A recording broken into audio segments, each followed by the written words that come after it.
the Radio Forest Podcast. David Coverdale. Run, Forrest, run! Sorry. How have you been, man? You know what? Considering, amazing. And as you know, we just continue moving forward with the project and getting fantastic support from our fans to enable us to do this. A great team at Rhino. The Restless Heart 25th anniversary. I'm just wondering when I can start drinking the bubbly. Yeah. Hey, Restless Heart, 25 years. Isn't your marriage around 26 years? So were you kind of like in the honeymoon phase when writing this album? Well, actually, we were pregnant with our son Jasper while I was preparing this album.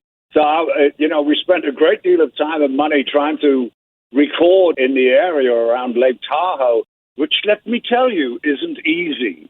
But whatever, I was determined to be able to go home at night.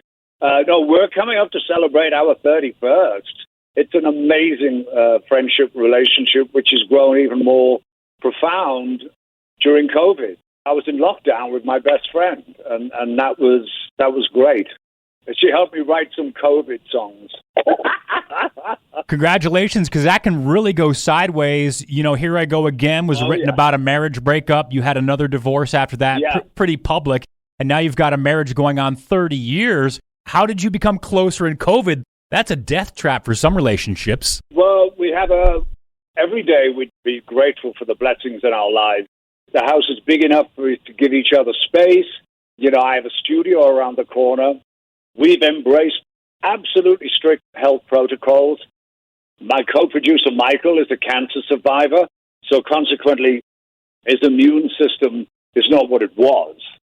So we've just embraced the cultural aspect of wearing a mask for health reasons, nothing to do with politics, to stay safe, and we've been able to continue working. And my wife was putting together a beautiful beach house. So, we actually did a great deal of stuff which normally I wouldn't have had time to do. I've had her going on tour, et cetera, et cetera. But the relationship built even more. And that's an amazing realization that as deep as you feel that you're in love with somebody, suddenly you find there's another level to that depth. And it's incredible. So on the flip side, when you write Here I Go Again, which became this monster anthem, it was the breakup of your first marriage. Was it a positive song? Correct. Or was it kind of like, I'm down in the dumps and this is a sad time? I wrote two big songs, actually. Of course, the biggest is Here I Go Again, and the other one was Crying in the Rain. But also, I was approaching my 30th birthday, Forrest, which I was just absolutely inconsolable. I was going to be 30. It's all over. But, that young perception of age, And she was furious because she was a little older than me. But I was, drowning my sorrows on white port and lemonade in the Algarve in Portugal. Funnily enough, my webmaster's there as we speak.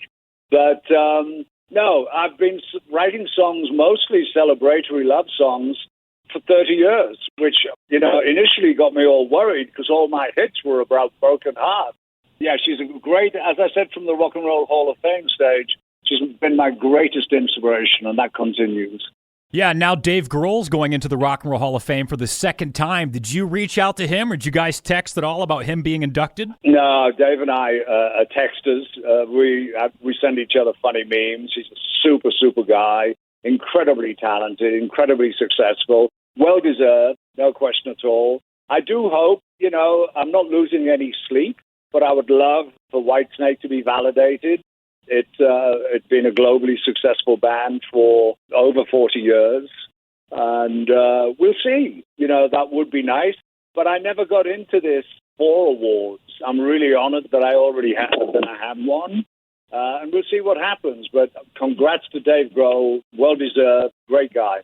Published author. Great book, yes. Can I say, if you're sending him memes, the memes that you post on Twitter, I appreciate your dirtiness and your pervertedness because when I got these Whitesnake albums on cassettes, I mean, they had titles like Slip of the Tongue, Slide It In, The Liquor and Poker Tour. So there was always a hint of humor and dirtiness to Whitesnake. Were those controversial at all? Because in the 80s, I mean... Oh, my God. When I started, I had, I had a lot of women. I'm very happy to say that for a hard rock band, we get a a lot of women come into the shows, which is not the usual thing. It's usually a guys only.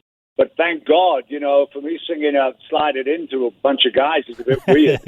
The plan was to be sexy music, rock and roll, blues. Rock and roll is an African-American expression for sex. And sadly, the British press, some elements of the British press got hold of it and called it sexist, which it was not.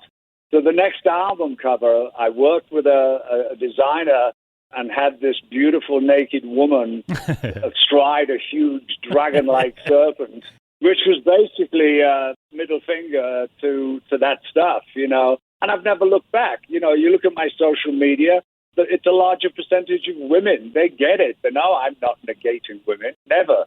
I celebrate women, all shapes and sizes, all colors. You would be my conduit to Led Zeppelin, so let me ask a question real quick about your friendship with Jimmy Page. I know you've got some unreleased songs you guys, and I know you know Jason Bonham. Cool, yeah. I've known him since he was a baby. Is the hold up or the lack of a Led Zeppelin reunion, that's Robert Plant, right? Because I get the feeling that Jimmy would do it in a heartbeat. I can't. Forrest, darling, I can't. That's not my territory at all.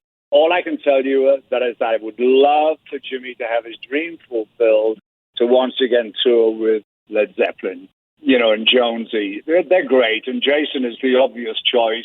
The gene pool. John was such an integral part of, much more important than some people are aware. To have a drummer like that, it makes you structure music entirely different. So the drums breathe. Beautiful, perfect records. I have no idea why it isn't happening. I'm just very happy that I have a great friendship and relationship, supportive, a mutual admiration society with Jimmy.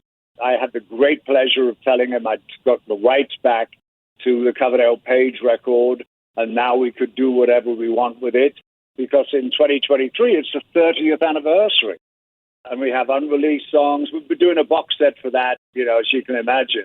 And the other thing in 2023, it's my 50th anniversary since I joined Deep Purple. Mind-blowing stuff. When you tried out for Deep Purple, did you know their entire catalog? Because you were pretty young, like 20 or 21, right? No. I was listening to blues bands. My rock band was Allman Brothers, Taj Mahal. I don't know why, but my guardian angel said, hey, you got to do this. So that was the motivation, and I borrowed a couple of Deep Purple albums off one of the people who worked in the boutique with me, and I knew a couple of their early singles. So I only sang one song. I think I sang A Strange Kind of Woman at the audition, and Richie came over to me, and one of the few things he said to me was, that's how I heard it when I wrote it, which I took as a compliment. Did you re-record any vocals, or is it just remastered and remixed? Because it sounds great. There are some fresh vocals on there, but that's from Chris Collier, my primary mixer. It's all legitimate as it was, but now you can hear it a lot better. There's a 4-CD DVD set, remix, remastered, Restless Heart, 25th anniversary out now, and 4 unreleased songs with Jimmy Page. Maybe we'll hear in the future. David Coverdale, hey, thanks for the chat today. Hey, my pleasure, Forrest. My love to you and yours. Stay safe and well, boys and girls. We're not out of the woods yet.